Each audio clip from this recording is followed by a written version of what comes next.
Eccoci qua, stiamo parlando di bullismo, di cyberbullismo, di violenza di bambini nei confronti dei propri coetanei, di ragazzi, adulti, adolescenti nei confronti dei propri coetanei. Ci sono dei passaggi molto importanti perché questo atto di violenza, che come sottolineava anche la dottoressa Battaglia, non è soltanto nella vita fisica normale, ma anche nella vita che è vita virtuale, tutto è vita, magari per le generazioni più in là può non esserlo, ma per le attuali generazioni che sono nate sul web è così.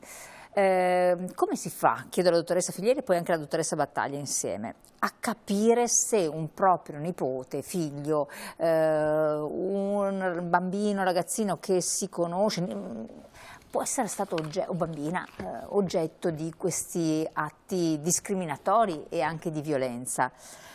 Perché io ho parlato con persone che poi l'hanno scoperto, ma tanto tardi, ma veramente ha subito alle elementari, è venuto fuori alle scuole superiori dopo percorsi oppure occasionalmente in altre situazioni. Come si fa? Allora, non è semplice. No, non è semplice, ma il primo segnale, diciamo così, il primo segno è un cambiamento nel comportamento nel bambino, e questo è evidente, lo possiamo vedere, o sviluppa un senso di aggressività nei confronti anche dei familiari, anche dei genitori, quindi delle figure parentali più prossime, ecco. Oppure quindi il ritiro sociale, un cambiamento di comportamento, il ritiro sociale, quindi comincia a dire che non ha tanta voglia di andare a scuola, oppure c'è una caduta sugli apprendimenti.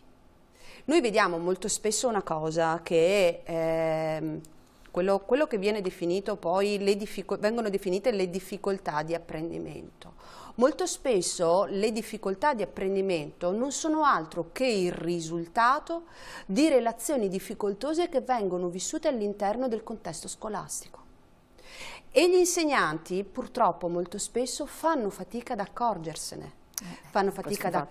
Perché non hanno gli strumenti o quella, chiamiamola sensibilità. Non voglio generalizzare nel modo più assoluto perché ce ne sono veramente di moltissimi che sono molto capaci, altri invece che per paura di avere poi quello che si diceva prima, no?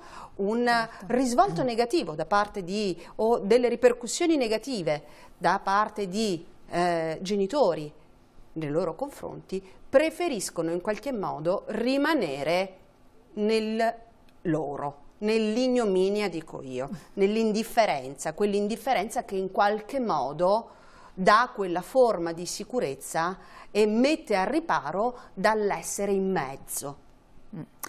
Dottoressa Battaglia, cosa dice anche lei a questo riguardo? Che è una cosa molto importante perché bisogna rendersene conto che poi questa persona più o meno giovane sta subendo una situazione grave e poi anche l'artefice è dall'altra parte che magari la attua, quindi capire che magari il proprio figlio, nipote eccetera sta facendo delle cose molto gravi.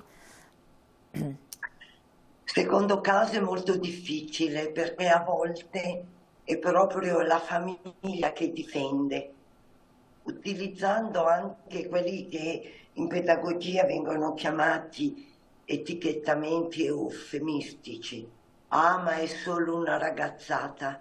Non è una ragazzata, è qualcosa di gravissimo, è qualcosa veramente di grave che va a distruggere una persona, non è mai una ragazzata. È iniziato qualche anno fa un fenomeno strano, pericolosissimo in Giappone. Hikikomori, ragazzi che utilizzano solo la realtà virtuale, si chiudono nella loro camera, non escono, non mangiano, non partecipano più a una vita sociale. E questo è dovuto ovviamente prima ad un trauma subito e poi all'accettazione che il mondo esterno venga assolutamente escluso. Allora è terribile vedere in alcuni bambini o ragazzi una sorta di anestesia dei sentimenti, una sorta di mancanza di empatia.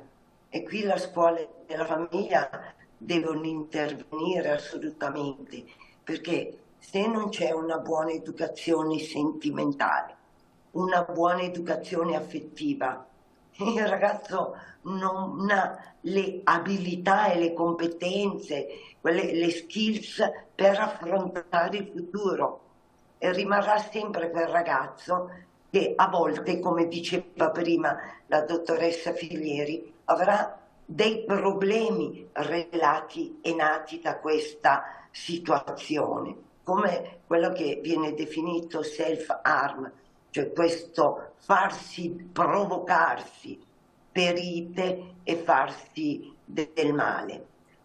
In una relazione tra ragazzi non bisognerebbe mai che ci fosse il vincente e il perdente. Gli inglesi parlano di win-lose, chi vince e chi perde. Dovremmo avere una buona cooperazione, una buona possibilità di vivere l'amicizia in senso vero per crescere e le relazioni che appunto gli inglesi chiamano win-win, vinco io e vinci tu, perché bisogna aggredirla la vita per crescere, farsi aiutare ovviamente, ma avere davvero tanta empatia e tanta capacità di affrontare questo mondo che è diventato sicuramente un mondo difficile, perché la rete ha portato davvero una trasformazione globale, e chi entra nel digitale senza conoscerne ovviamente le leggi, le possibilità, le opportunità, ma soprattutto i rischi, diviene un perdente gravissimo.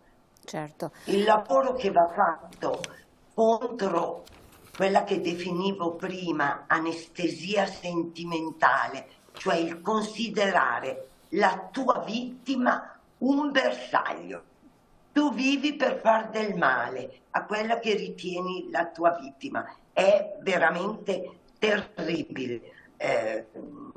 Occorrono davvero tanti strumenti per reagire alla frustrazione.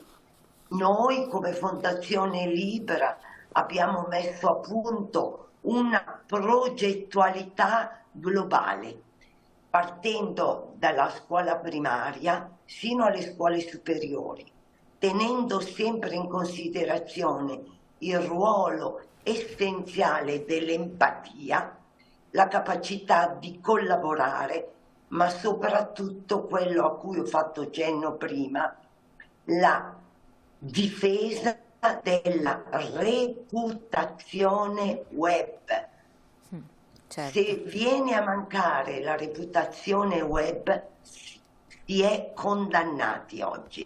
Sì, che è perché difficile la da nostra identità web è la nostra carta di identità nel sociale, per cui rovinarla durante il periodo scolastico, magari con un odio ingiustificato, con l'invidia sociale, stigmatizzante, con l'immaturità personale, ha comunque effetti estremamente gravi e devastanti. Noi diciamo sempre in sede di conferenza, di bullismo si muore, di cyberbullismo si può morire. Ci si deve salvare ovviamente costruendo una corazza adeguata. Senza una corazza adeguata, senza un'alfabetizzazione digitale, una capacità di gestire tutta la parte affettiva, sentimentale, non è possibile andare avanti. Se non si è soggetti empatici è terribile, si cade in quella situazione parossistica per cui, l'ho detto prima, la vittima diventa bersaglio. Certo. Ed è la cosa più obbrobriosa che possa davvero esistere. Certo. Gli studi vengono fatti ogni giorno e con un'accuratezza incredibile. Non siamo più ai tempi dell'unico progetto finlandese che riusciva a recuperare una sorta di competenza sociale nei ragazzi. Oggi ci siamo assolutamente evoluti, abbiamo veramente altre risorse, ma io dico, al di là delle competenze pedagogiche, psicologiche, anche neurologiche in senso lato, il lavoro della scuola e della famiglia deve essere un lavoro di cuore, Certo, un lavoro che non di è cuore. semplice. Grazie dottoressa. Prima l'aveva accennato la dottoressa Battaglia, vorrei che ce lo spiegassi, perché voi portate in Senato che cosa? Sì. Non è di poca importanza, tra l'altro. Su iniziativa del senatore Antonio De Poli torniamo in Senato proprio il 7 febbraio, che è il giorno, la giornata mondiale contro il bullismo. Abbiamo accolto il suo invito e la sua iniziativa perché pensiamo che le istituzioni debbano cominciare non a dare delle risposte, debbano cominciare a porsi delle domande che comincino ad andare al cuore di quello che è un problema che è enorme, è vastissimo. Prima si citava quello che la dottoressa Battaglia citava, quella che è l'immagine sociale, la reputazione online, piuttosto che quello che effettivamente può essere il concetto legato alla visibilità, o tutto quello che prima diceva ancora, i suicidi rispetto a legati a questa tematica. Ora io mi vorrei però soffermare non tanto su quello che arriva poi e agli onori della cronaca o si evidenzia attraverso le ricerche. Io vorrei soffermarmi su quei numeri che rimangono vuoti. Esatto. Allora, guardi dottoressa, siccome incombe la pubblicità, io vorrei dedicare ancora a questo tema con le nostre ospiti proprio 10 minuti, quindi chiedo appunto alla regia di predisporre anche questo spazio. Quindi andiamo in pubblicità. Torniamo insieme, proprio per chiudere, facciamo un cappello di chiusura di una decina di minuti circa e ci rivediamo, quindi restate ancora con noi tra pochissimo.